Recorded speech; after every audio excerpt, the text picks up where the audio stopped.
আওয়ামী লীগের নিষিদ্ধে মহা উদ্বিগ্ন নয়াদিল্লি। ৭১ পত্রিকার টপ নিউজের সঙ্গে আছি আমি সাংবাদিক রহমত।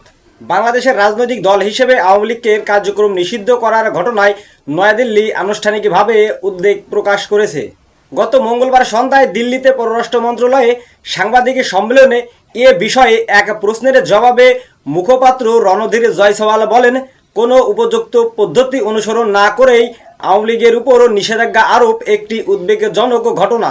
বাংলাদেশে গণতান্ত্রিক স্বাধীনতা যেভাবে খর্ব করা হচ্ছে এবং রাজনৈতিক পরিসর পলিটিক্যাল স্পেসে সংকুচিত হয়ে আসছে, তাতে একটি গণতান্ত্রিক দেশ হিসেবে ভারত স্বভাবতই উদ্বিগ্ন বোধ করছে।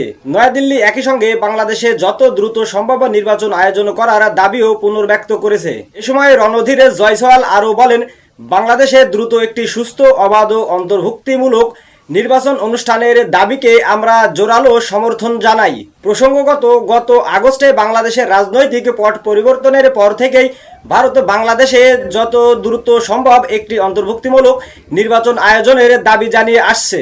এত সময় আমাদের সঙ্গে থাকার জন্য সবাইকে ধন্যবাদ জানিয়ে শেষ করছি। আল্লাহ হাফেজ।